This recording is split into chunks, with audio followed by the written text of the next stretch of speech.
വിവാദ കുരിശ് മത്സരിച്ച് സ്ഥാപിക്കുന്നതിൽ വിയോജിപ്പുമായി മാർ തോമസ് തറയിൽ. അൾത്താരയിൽ ക്രൂശിത രൂപത്തിന് പകരം ഈ കുരിശ് സ്ഥാപിക്കുന്നതിലെ ഔന്നോചിത്യം ഒടുവിൽ മാർ തോമസ് തറയിലും തുറന്നു പറയുന്നു. ചങ്ങനാശ്ശേരിയിൽ പുതുതായി നിർമ്മിക്കുന്ന പാറയിൽ പള്ളിയുടെ മുകളിൽ നിരവധി മാർത്തോമ കുരിശുകൾ സ്ഥാപിക്കുന്നതിലെ അനൗചിത്യമാണ് മാർ തറയിൽ ഒരു പ്രസംഗത്തിൽ ചൂണ്ടിക്കാട്ടിയത്. അത് വിവാദമായി സോഷ്യൽ മീഡിയയിൽ ഷെയർ ചെയ്യപ്പെടുന്നു. മാർത്തോമ കുരിശ് എന്ന് പറയുന്നതിനെ ചുറ്റിപ്പറ്റി ചർച്ചകൾ നിലനിൽക്കുന്നു. ഇത് മാർത്തോമ കുരിശാണോ, അല്ലെങ്കിൽ ചിലർ ആരോപിക്കുന്ന പോലെ മാനിക്കേയൻ സ്വാധീനമുള്ള കുരിശാണോ എന്നതാണ് ചോദ്യം. ഈ വിവാദത്തിന്റെ പശ്ചാത്തലത്തിൽ മറ്റൊരു വലിയ ചോദ്യവും ഉയരുന്നു. ക്രിസ്തുവിന്റെ ക്രൂശിത രൂപമുള്ള കുരിശിന് പകരം ഇത്തരം ചിഹ്നങ്ങൾ അൾത്താരയിൽ സ്ഥാപിക്കുന്നത് യുക്തിയുക്തമാണോ?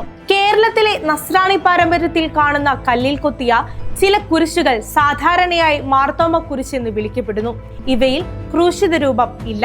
താഴെ താമരപ്പൂ പോലുള്ള ആകൃതി, മുകളിൽ പ്രാവിന്റെ പ്രതീകം, അലങ്കാര ഘടന.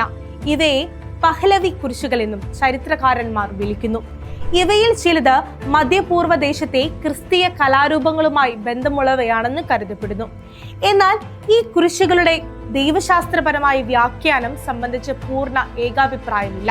ചിലർ ഇതിനെ പൂർണ്ണമായും നസ്രാണി പാരമ്പര്യത്തിന്റെ ചിഹ്നമെന്ന് കാണുമ്പോൾ, ചിലർ അതിലെ ചില രൂപഘടനകൾ മാനിക്കേയൻ അല്ലെങ്കിൽ മറ്റ് മതചിഹ്നങ്ങളുടെ സ്വാധീനം സൂചിപ്പിക്കാമെന്ന് വാദിക്കുന്നു. അതുകൊണ്ട് തന്നെ ഇതിനെ ചുറ്റിപ്പറ്റി അക്കാദമിക് തലത്തിൽ പോലും ചർച്ച തുടരുകയാണ്. ക്രിസ്തീയ വിശ്വാസത്തിന്റെ കേന്ദ്ര ചിഹ്നം ക്രൂശിതനായ ക്രിസ്തുവിന്റെ ക്രൂശാണ്.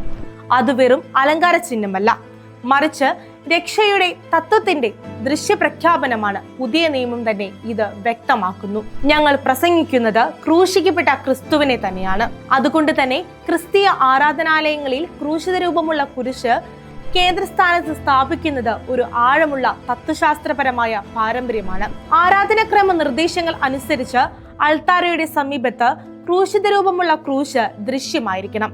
ഇത് വിശ്വാസികൾക്ക് ക്രിസ്തുവിന്റെ പീഡാനുഭവവും രക്ഷയും ഓർമ്മപ്പെടുത്തുന്ന ചിഹ്നമാണ്. അതുകൊണ്ട് തന്നെ ക്രൂശിത രൂപം ഇല്ലാത്ത ചിഹ്നങ്ങൾ അൾത്താരയിലെ കേന്ദ്ര ക്രൂശിന് പകരം ഉപയോഗിക്കുന്നത് സാധാരണയായി അംഗീകരിക്കപ്പെട്ട രീതിയല്ല.